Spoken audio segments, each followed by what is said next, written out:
நம்ம உடல்ல முக்கியமான ஒரு ஆர்கன் அப்படின்னு சொன்னா சிறுநீரகங்கள். ஸோ நம்ம கிளினிக்ல கிட்டத்தட்ட 14 வருடங்களுக்கும் மேலாக இந்த சிறுநீரகம் தொடர்பான பிரச்சனைகளுக்கு சிறப்பு சிகிச்சைகள் கொடுத்துருக்கோம். ரீசன் என்ன? இந்த கிட்னி ஃபெயிலியருக்கான ரீசன் என்ன அப்படின்னு பார்க்கும்போது ஒவ்வொருத்தருக்கும் ஒவ்வொரு காரணம் இருக்கு. அதே மாதிரி வயது. ஸோ ஆண்களாக இருக்கட்டும், இல்லை பெண்களாக இருந்தாலும் வயது அப்படின்னு சொல்லும்பொழுது வயது வித்தியாசமே இல்லாமல் நிறைய பேருக்கு இந்த சிறுநீரக பிரச்சனை. உணவு முறைகள் தான் நிறைய பேர் வந்து கேட்குற ஒரு டவுட். மேம், எந்த உணவு தான் நான் சாப்பிட்றது? எல்லாத்தையுமே நான் வந்து அவாய்ட் பண்ணிட்டேன். உடலில் வந்து ஒரு சத்தே இல்லாத மாதிரி இருக்குது.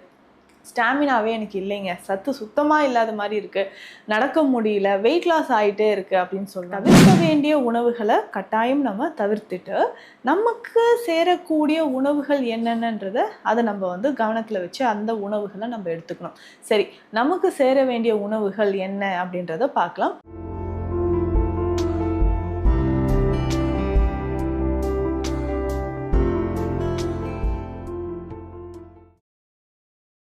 வரம் நேயர்களுக்கு வணக்கம். நான் டாக்டர் நித்யா, சித்தா ஃபிசிஷியன். நம்ம உடலில் முக்கியமான ஒரு ஆர்கன் அப்படின்னு சொன்னால் சிறுநீரகங்கள். ஸோ நம்ம கிளினிக்கில் கிட்டத்தட்ட 14 வருடங்களுக்கும் மேலாக இந்த சிறுநீரகம் தொடர்பான பிரச்சனைகளுக்கு சிறப்பு சிகிச்சைகள் கொடுத்துட்ருக்கோம்.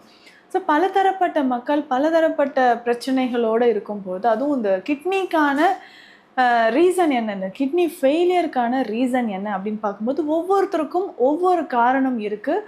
அதே மாதிரி வயது. ஸோ ஆண்களாக இருக்கட்டும், இல்லை பெண்களாக இருந்தாலும் வயது அப்படின்னு சொல்லும்பொழுது வயது வித்தியாசமே இல்லாமல் நிறைய பேருக்கு இந்த சிறுநீரக பிரச்சனை இருக்குது.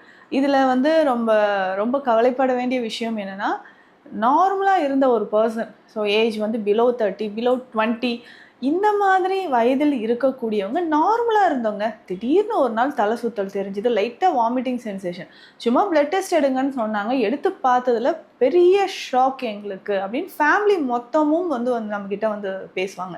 ஸோ மேடம், இது வந்து எங்களுக்கு இவருக்கு இப்படி இருக்கா, என் மகளுக்கு இப்படி இருக்கான்றது என்னால் இன்னுமே நம்ப முடியல, ஒரு வாரத்துக்குள்ளேயே இவ்வளோ பிரச்சனைகள் நடந்து முடிஞ்சிருக்குங்க அப்படின்னு சொல்கிறவங்க தான் நிறைய பேர்.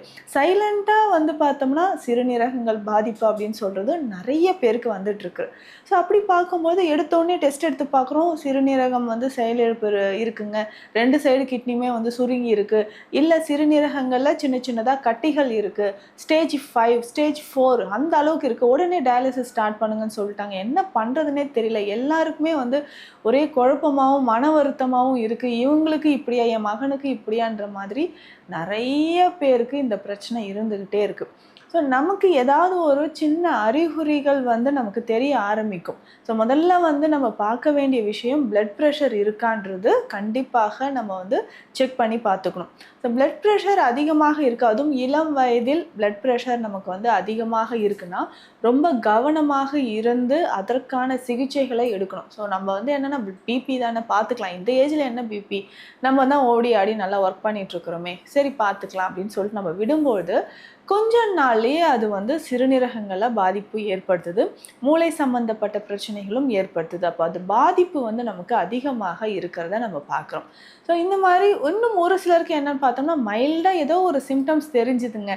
யூரின் போகும்போது எனக்கு நுரை வந்துச்சு, கால் வந்து வீக்கமாகவே இருந்தது, திடீர்னு ஸ்கின்ல வந்து அங்கங்கே அரிப்பு தடிப்புகள்லாம் தெரிஞ்சுது, டெஸ்ட் பண்ணி பார்த்தேன் யூரியா கிரியேட்டினின் இருக்குது. ஸோ இவர்களுக்கு வந்து பார்த்தோம்னா ரொம்ப கம்மியாக தான் இருக்கும். ஸோ யூரியாவோட லெவலாக இருக்கட்டும், கிரியேட்டினின் யூரிக் ஆசிட் லெவல் வந்து ரொம்ப கம்மியாக, அதாவது அதிகமாகலாம் இருக்காது, ஒரு 1.8 1.7 இந்த மாதிரி கிரியேட்டின் ரேஞ்ச் இருக்கும்பொழுதே அவங்க வந்து டயக்னோஸ் பண்ணிட்டாங்கன்னா ரொம்ப ரொம்ப எளிமையாக, மிகவும் எளிமையாக இது சித்த மருத்துவத்தின் மூலம் குணப்படுத்திக்கலாம்.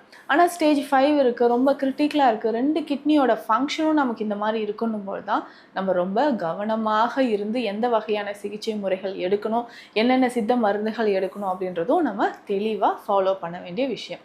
இதில் உணவு முறைகள் தான் நிறைய பேர் வந்து கேட்குற ஒரு டவுட். மேம், எந்த உணவு தான் நான் சாப்பிட்றது? எல்லாத்தையுமே நான் வந்து அவாய்ட் பண்ணிட்டேன், உடலில் வந்து ஒரு சத்தே இல்லாத மாதிரி இருக்குது, ஸ்டாமினாவே எனக்கு இல்லைங்க, சத்து சுத்தமாக இல்லாத மாதிரி இருக்குது, நடக்க முடியல, வெயிட் லாஸ் ஆகிட்டே இருக்குது அப்படின்னு சொல்லுவாங்க.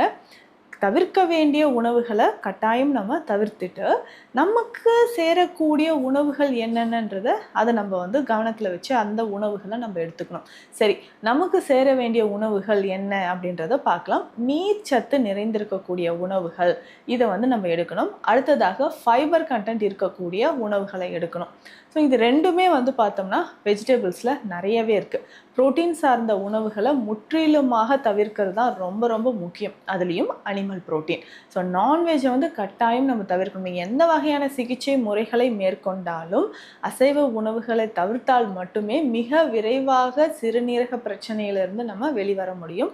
ஸோ டோட்டலாக அசைவ உணவுகளை தவிர்த்துட்டு ஒவ்வொருத்தருக்கும் மருத்துவர் வந்து உங்களுக்கு ஆலோசனை கொடுப்பாங்க. இல்லைங்க, இந்த ஸ்டேஜில் இருக்குது, நீங்கள் இதெல்லாம் சாப்பிடலாம், இது சாப்பிட வேண்டாம், முட்டை வெள்ளைக்கரு மட்டும் சாப்பிடுங்க, மீன் வகைகள் இது மட்டும் சாப்பிடுங்க, அதுக்கு ஏற்ற மாதிரி மருத்துவர் சொல்லுவாங்க. ஆனால் பொதுவாகவே நம்ம வந்து நான்வெஜ் அப்படின்ற ஒரு விஷயத்த சிறிது காலம் நம்ம வந்து தள்ளி வச்சோம்னா மிக விரைவில் இந்த சிறுநீரக பிரச்சனையிலேருந்து நமக்கு சீக்கிரமாக ஒரு ரெக்கவரி அப்படின்றது கிடைக்க ஆரம்பிக்கும். ஸோ அதே மாதிரி பார்த்தோம்னா கிழங்கு வகைகள் இதையும் நம்ம தவிர்க்கணும்.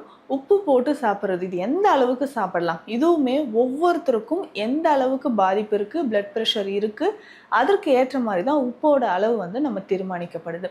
ஸோ ஒரு சிலருக்கு வந்து பார்த்தோம்னா ஒரு நாளைக்கு 1 to 3 கிராம் உப்பு, ஸோ இது மட்டுமே போதும். ஸோ 24 ஹவர்ஸ்க்கு நம்ம வந்து இந்த அளவு உப்பு தான் நம்ம எடுக்கணும் அப்படின்றது இருக்கும். ஸோ அந்த மாதிரி தான் உப்பு வந்து நம்ம ஃபாலோ பண்ணிக்கணும். ஸோ இதே உணவு முறைகளை நம்ம கொஞ்சம் கொஞ்சமாக ஃபாலோ பண்ணும்போது நம்ம பிளட்டில் இருக்கக்கூடிய toxins, urea, creatinine, uric acid level வந்து குறைய ஆரம்பிக்கும். மறக்காமல் GFR லெவல் எவ்வளோன்றது கால்குலேட் பண்ணி டெஸ்ட் பண்ணும்போதே கால்குலேட் பண்ணி கொடுத்துருவாங்க. அதையும் நம்ம வாங்கிக்கணும். ஸோ இதில் வந்து ஸ்கேன் ரிப்போர்ட் பார்க்கும்போது நிறைய பேருக்கு ஒரு அதிர்ச்சியான விஷயம், இந்த மாதிரியும் நிறைய நபர்கள் இருக்காங்க. மேம், எனக்கு இத்தனை வருஷம் எனக்கு ஒன்றுமே தெரியாது, ஒரு ஸ்கேன் பார்க்கும்போது ஒரு கிட்னி தான் இருக்குது, ஒரு கிட்னி இல்லை, மிஸ்ஸிங் அப்படின்னு சொன்னோன்னே எங்களுக்கு ஷாக்கிங் ஆகிடுச்சு அப்படின்னு பார்க்கும்போது ரிப்போர்ட்டில் பார்த்தா தெரியும். So congenitally absent 1 kidney, right or left அப்படின்னு போட்டிருப்பாங்க. ஸோ பிறக்கும்போதே பிறவியிலேயே அவர்களுக்கு வந்து 2 கிட்னிக்கு பதிலாக 1 கிட்னி தான் இருக்கும். இந்த மாதிரியும் நிறைய பேர் இருக்காங்க.